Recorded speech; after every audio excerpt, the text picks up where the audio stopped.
What if pain was your greatest weapon? What if your suffering could become your strength?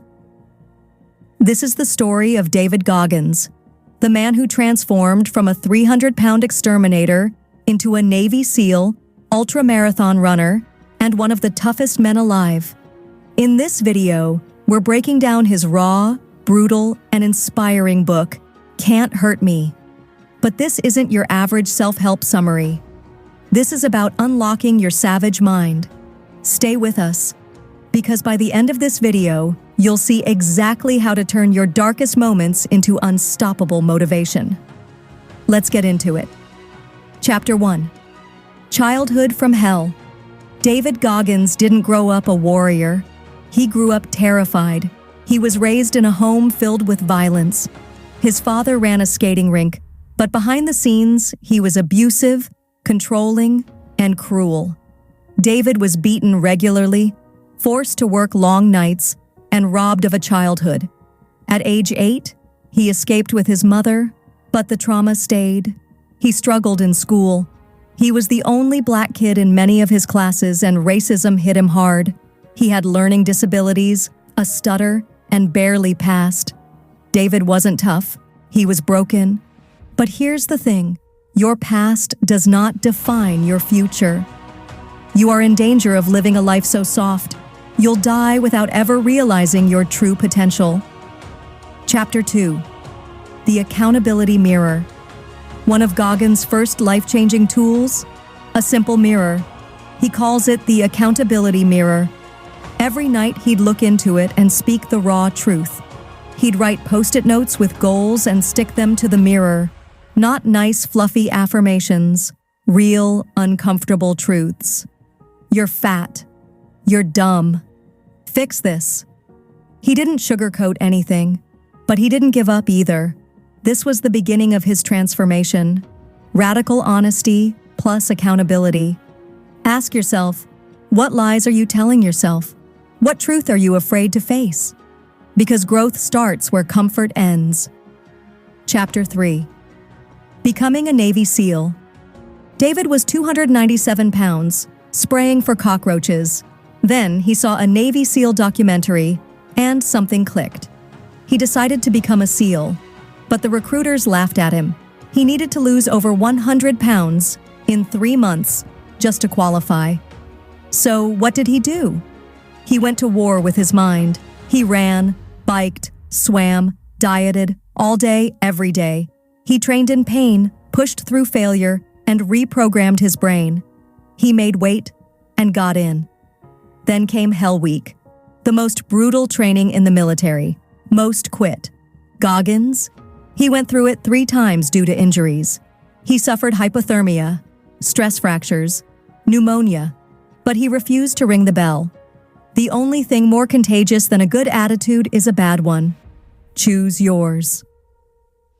Chapter 4. Callousing Your Mind. Goggins talks about building mental calluses, just like your hands get tougher through work. Every time you choose discomfort, every time you face fear, every time you keep going when others quit, you build mental armor. He created a mindset where suffering was a choice and even an advantage. While others feared pain, he ran toward it. He ran 100-mile ultramarathons on broken feet. He completed over 4,000 pull-ups in 17 hours to break a world record.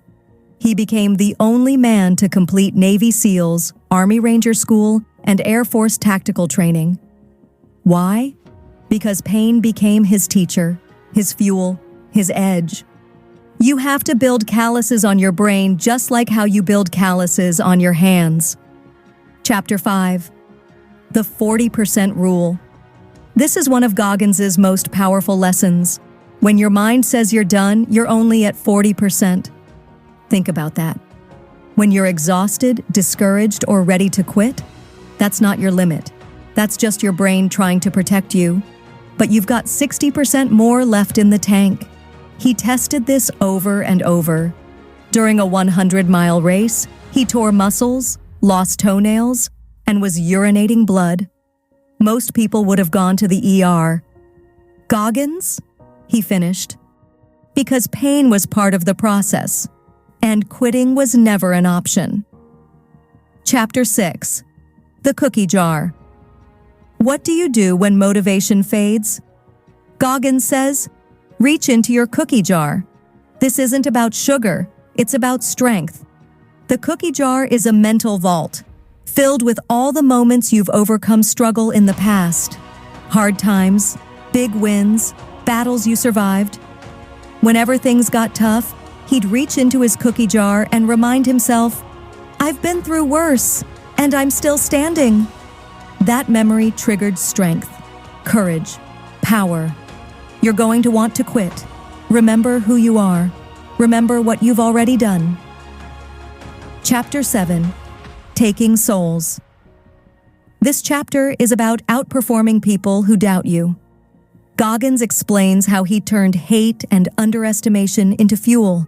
He didn't just want to prove people wrong, he wanted to own the moment so hard they had to respect him. He calls it taking souls.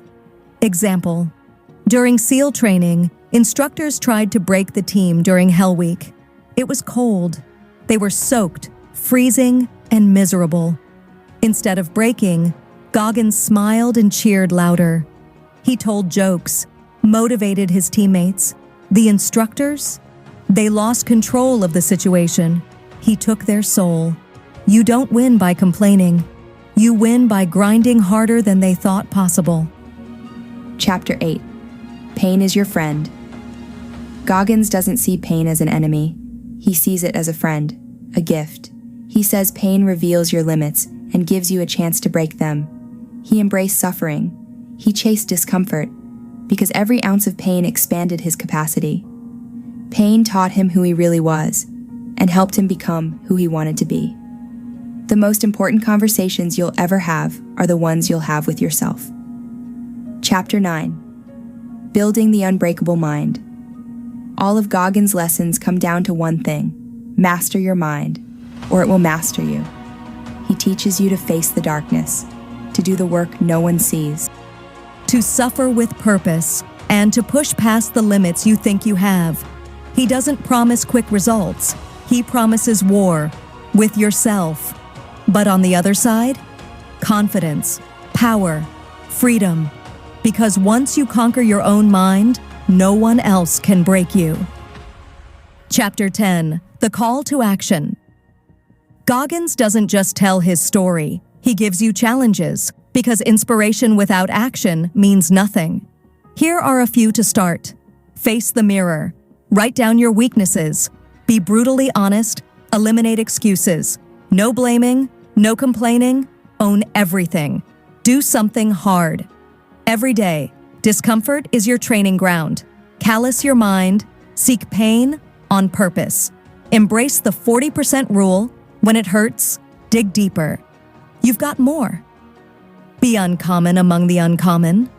David Goggins' message is simple, but not easy. Life is suffering.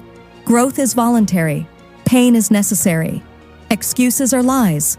You can't control what happens to you, but you can always control how hard you fight. He transformed himself from a victim into a savage. And if he can do it, you can too. You just have to decide. Are you ready to go to war with your own mind? If this story lit a fire in you, do 3 simple things. Like this video. It helps more people find it. Subscribe to our channel for more life-changing book summaries every week.